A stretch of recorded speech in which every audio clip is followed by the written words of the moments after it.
채널 어린이 여러분 안녕하세요. 해피베어 피어 목사님이에요. 목사님 안녕하세요. 오늘은 예수님의 어린 시절 이야기를 함께 나누려고 해요. 예수님의 어린 시절이요? 그러고 보니까 항상 성인이신 예수님의 이야기만 들었었는데 예수님의 어린 시절이 어땠는지 정말 궁금해요. 그럼 한번 함께 살펴볼까요? 친구들은 몇 살이 되어야 어른이 된다고 생각해요? 친척 형이 20살이 되자 부모님께서 이제 어른이 다 됐구나 라고 하셨어요. 그럼 20살이 되면 어른이 되는 거 아닐까요? 초비는 그렇게 생각했군요. 좀 먼 나라를 생각해 볼까요? 미국에서는 16살을 아주 특별하게 생각해요. 그래서 Sweet 16이라고 부르기도 합니다. 그때는 엄마 아빠가 생일 파티를 크게 열어서 이제 어른이 되었다고 축하해 준대요. 자, 그럼 우리나라는 어떨까요? 우리나라는 만 18살이 되면 주민등록증을 받을 수가 있어요. 아마 우리 친구들이 고등학교 2학년, 3학년쯤 될 거예요. 이것도 어른이 되었다는 중요한 표시입니다. 그러면 우리 예수님이 사셨던 이스라엘에서는 몇 살이 되어야 어른으로 생각할까요? 나라마다 다 다른 걸 보니 잘 모르겠어요. 알려주세요, 목사님. 네, 유대지방은 여자아이의 경우 12살, 남자아이의 경우 13살이 되면 어른이 되었다고 성인식을 해줬습니다. 그리고 성인식이니까 뭔가 특별해야 되겠죠? 유대인들의 성인식이 특별한 이유는 바로 우리 친구들이 받게 될 선물 때문이기도 합니다. 자, 그러면 성인식에는 어떤 선물을 받았을까요? 혹시 멋진 옷이나 신발을 선물로 받지 않았을까요? 성인식에 멋지게 입으라고요. 그럴 수도 있겠네요. 과연 그랬을까요? 성인식에 제일 먼저 받는 선물은 바로 성경이었답니다. 이제는 엄마 아빠의 신앙이 아니라 스스로 하나님을 예배하고 하나님의 말씀을 듣고 하나님과 이야기를 나누라는 의미였다고 합니다. 그래서 12살, 13살 생일 파티가 되면 부모님과 사람들 앞에서 선물 받은 성경책을 읽고 또 그 중에 한 본문을 골라서 성인식의 주인공이 목사님처럼 설교를 나누도록 했답니다. 자, 그렇다면 성인식 선물은 성경만 있었을까요? 목사님께서 그렇게 말씀하시는 거 보니까 다른 중요한 선물이 더 있었을 것 같은데요. 다른 선물은 또 어떤 건지 너무 궁금해요. 자, 또 다른 선물을 볼까요? 짜잔!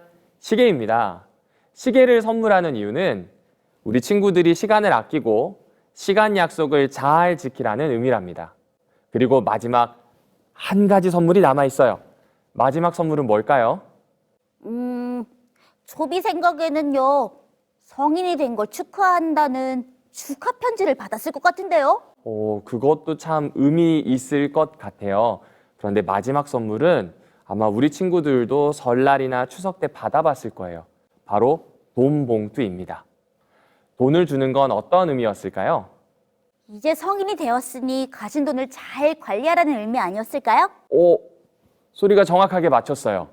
이렇게 성인식에 받는 선물들은 각각 의미가 있었답니다. 이스라엘의 성인식은 이렇게 3가지 선물을 주고받으며 축하했는데요. 어린아이였던 우리 예수님께서도 쑥쑥 자라서 12살이 되셨어요. 그럼 이제 한 해만 더 지나면 예수님도 성인식을 해야 되겠죠? 그리고 이제 12살이 되었으니 엄마 아빠를 따라서 명절에 예루살렘으로 첫 번째 방문을 할 거예요. 예? 12살의 부모님을 따라 예루살렘에 방문한다고요? 꼭 예루살렘을 방문하는 이유가 있나요? 그럼요. 그 이유가 있습니다. 13살의 성년이니까 1년 전에 미리 성전에서 하나님의 말씀도 배우고 또 성인식을 준비할 수 있는 기회를 가지는 거죠. 아까 목사님이 성인식에는 자신의 성경을 선물로 받고 그 성경으로 다른 사람들 앞에서 설교를 해야 한다는 것 기억하고 있죠? 그것을 위해서 사실 미리 준비하는 것이라 봐야 합니다. 우와, 사람들과 함께 말씀을 나누기 위해 1년 전부터 준비를 하다니 정말 멋진 일이에요. 그렇죠? 1년 전에 설교를 준비한다면 엄청나게 좋은 설교가 나올 거예요. 어쨌든 예수님은 얼른 짐을 싸서 부모님인 마리아와 요셉과 함께 예루살렘으로 향하는 길을 떠나게 됩니다. 예루살렘 성전까지는 아주 먼 길이었어요. 그래서 걷다가 쉬고 또 걷다가 쉬고 여러 날 여행해서 드디어 예루살렘에 도착하게 됩니다. 예수님은 예루살렘 성전에서 예배도 드리고 사람도 만나고 너무너무 하고 싶은 것들이 많아서 기대가 되었습니다. 그런데 친구들, 예수님이 도착한 이 예루살렘 성에는 사람이 정말 많았어요. 많을 때는 그 당시에 100만 명이 넘었다고도 합니다. 네? 100만 명이요? 허, 너무 큰 숫자라서 초비는 상상도 못하겠어요. 맞아요. 어떻게 생각하면 되냐면 예루살렘의 모든 거리를 사람들이 촘촘하게 서서 콩나물 시루처럼 걷는다라고 보면 됩니다.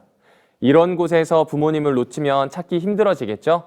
그래서 예수님은 엄마와 아빠 옆에 꼭 붙어서 아주 천천히 성전을 향해 걸었어요. 이렇게 걷다가 드디어 율법 선생님들이 모여있는 큰 강당에 도착했습니다. 이곳은 율법 선생님들이 연구하는 곳인데 명절에만 특별히 문을 열어서 사람들이 들어와 볼 수 있게 했습니다. 또 성인식을 앞둔 예수님과 같은 어린이들이 성경을 조금 배울 수 있었다고 합니다. 예수님의 부모님은 조금 걱정이 되었지만 어린 예수님이 잘 해낼 것이라고 믿고 들여보냈습니다. 아직 어린 예수님이 부모님과 떨어져 성경을 배우고 공부를 했다니 정말 대단해요. 그렇죠? 예수님은 그곳에서 정말 열심히 공부했어요. 얼마나 열심히 공부했을까요? 예수님은요, 깊이 생각하고 또박또박 자기의 생각을 이야기했어요.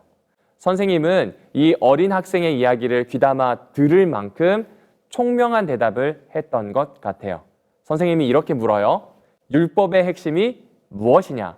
그러자 예수님은 하나님을 사랑하고 그와 똑같이 이웃을 사랑해야 한다는 핵심을 딱 집어 말씀하셨어요. 선생님들은 예수님의 대답을 듣고 놀라워했습니다. 그런데요, 목사님.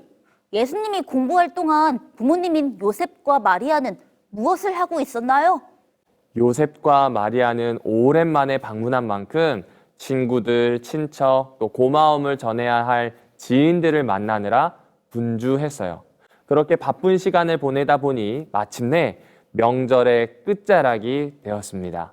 요셉과 마리아도 모든 볼일을 마치고 다시 나사렛으로 출발할 준비를 하였습니다. 예수님 시절에 여행할 때에는 여러 사람이 함께 모여서 다녔대요. 강도로부터 서로를 지켜주고 먼 길을 도우며 가기 위해서죠. 그리고 꼭 그렇게 모였을 때는 남자는 남자끼리, 여자는 여자끼리 이렇게 나누어서 움직였다고 합니다. 어쩌면 마리아는 예수님이 당연히 아빠 요셉과 있을 거라고 생각했던 것 같아요. 그런데 요셉도 꼭 같은 생각을 했던 것 같습니다.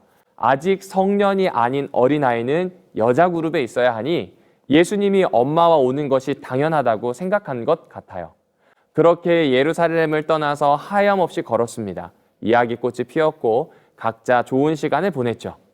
시간이 흘러 이제 밤이 되었습니다. 그런데 잠을 자려고 요셉과 마리아가 텐트에 딱 들어가서 만났는데 소스라치게 놀랐어요.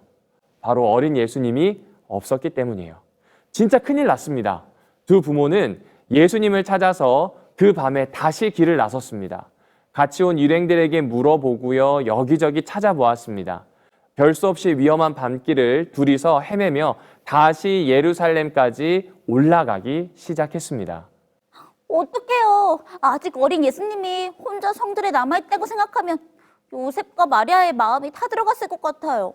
맞아요. 그렇게 한참을 헤매며 예루살렘에 도착해 보니 벌써 3일이 흘렀어요.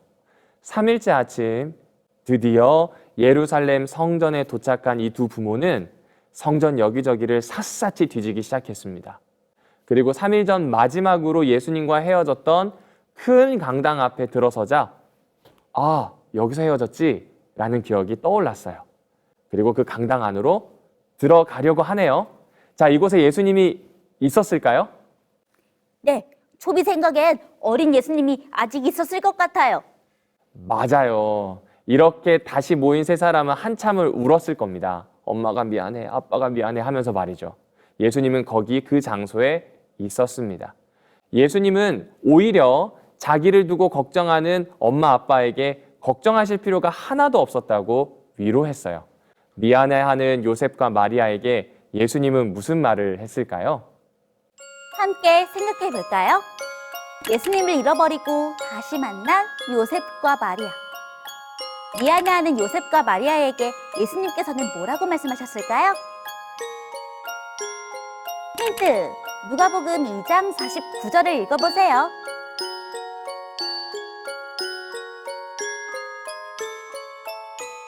정답! 내가 내 아버지 집에 있어야 될 줄을 알지 못하셨나이까. 전 저의 아버지의 집에 있었어요. 아버지 집에 아들이 있는 것 당연하잖아요. 이렇게 놀라운 대답을 한 어린 예수님을 마리아와 요셉은 한참을 뚫어져라 바라보았습니다. 그리고 다시 나사렛으로 돌아갔어요. 내가 아버지 집에 있는 것이 당연하다는 예수님의 대답은 정말 생각지도 못한 말이에요. 어린 시절부터 하나님과 연결되어 있는 예수님의 모습을 알 수 있는 대답인 것 같아요.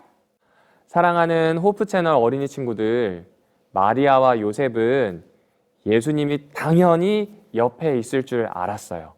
그런데 없어진 것을 알고 깜짝 놀랐잖아요. 일행들 사이를 찾고 무서운 밤길을 더듬어 찾고 나중에는 예루살렘의 성전까지 들어가게 되었습니다.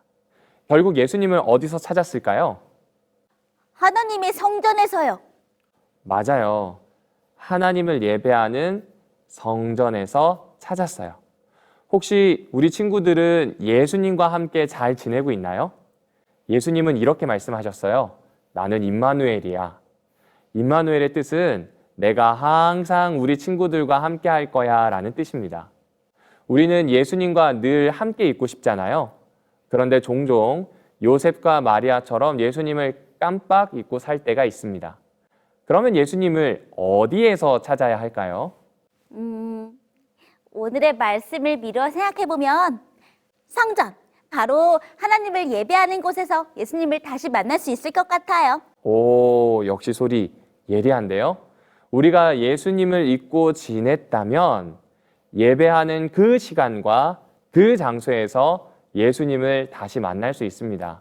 그러니까 우리 가족들이 모여서 아침 예배를 드릴 때, 혼자 조용히 있으면서 성경을 읽고 암송할 때, 친구들과 모여서 기도할 때, 그리고 교회에서 예배를 드릴 때, 우리는 예수님을 다시 만날 수 있습니다. 예수님은 우리 친구들이 그렇게 예배하는 곳에서 예배하는 그 시간 여러분을 만나고 싶어서 찾아오신답니다.